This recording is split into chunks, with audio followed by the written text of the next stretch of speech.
You must be able to get to this place in your life where you don't use the evidence of your senses, what your eyes tell you, what your ears tell you. You want to be able to be in a place where you are living from the end as if what you would like to manifest is already there. We hold ourselves back with self-limiting beliefs. We tell ourselves that we're limited in some way, when in reality, it's probably not true at all. We, to a great extent, behave, think, react because of some previous experience that we've had. And we feel that this thing that happens to us is reality. It is facts that we have to face and accept and cope with. See? It's always something other than you. You don't recognize it as an integral part of your own being. You are not just this irresponsible little mouse that's been chucked down into this world, but that you are really doing this work. You're running it. One of the great rules, by the way, one of the most important of all principles, is to challenge your self-limiting beliefs. You see, we are all plagued by self-limiting beliefs. Beliefs that we tell ourselves, things that we tell ourselves to hold ourselves back. We shoot ourselves in our own feet and then we admire our own marksmanship. So when you begin to look at your past, give an interpretation that empowers you. That's where I used to be. That's not where I am now. Ask one simple question. How extraordinary can I become? What am I capable of? What are my limits? How far can I push myself? But all by doing one simple thing. Pushing myself to get better every day. But from you are amazing. You hear me? You are amazing. And the day you recognize you're amazing, the day you understand how amazing you are, everything changes. And I need you to understand something. When you recognize who you are, when you realize how amazing you are, there's just certain things you're not going to do no more. Come out here with what you got. You don't have enough money? Don't worry about it. You got the dream. You got the idea. You don't have enough resources? Don't worry about it. You need some help? Don't worry about it. You get out here in the arena, someone will look at you and become inspired and say, hey, can I help you? But if you're sitting up on the bleachers, nobody's going to ask you anything. You've got to get into the flow of action. Nelson Mandela, in his talk, said, our great problem is not that we feel that we are powerless, but that deep down inside we feel that we are powerful beyond measure. It's an incredible thought. It's almost a scary thought, isn't it? But it's also true, because the powers that you have are extraordinary.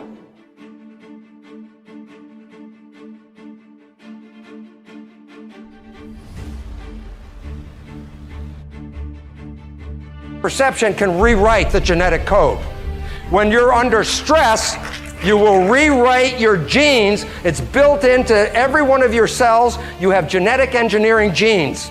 The function of these genes is if you find stress that the body cannot seem to get out of, the body will make an effort to change its structure to get out of the problem.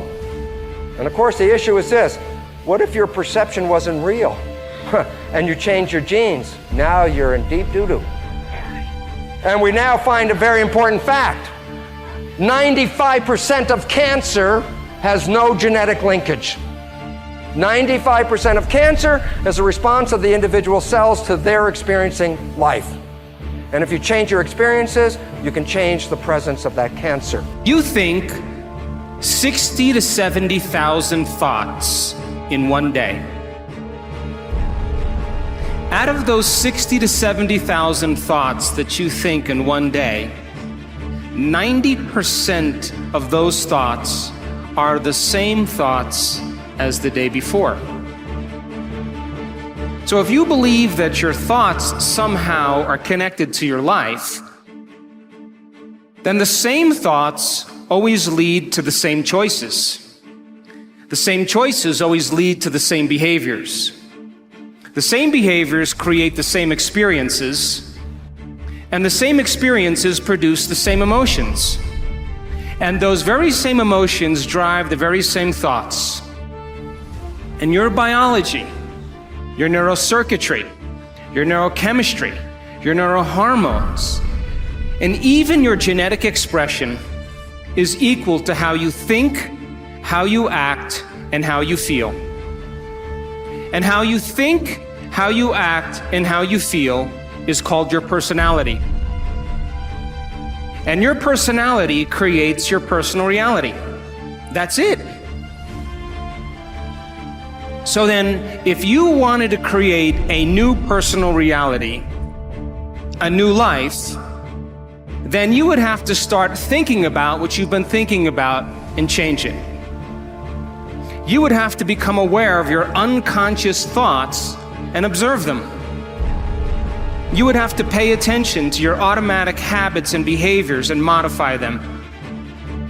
And you would have to look at the emotions you live by every single day that are connected to your past and decide if those emotions belong in your future. You see, most people try to create a new personal reality as the same personality, and it doesn't work. You literally have to become someone else. Prayer works, but not the way that you're praying. If I take you and connect a cap to your head with electrodes on it and connect that cap to a computer to read your brain waves, an EEG. I can read an EEG on your brain and see how your waves are functioning.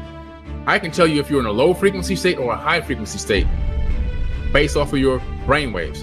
If you're an emotion of fear, doubt, anguish, begging, which is praying, the typical person begs when they pray, that's low frequency.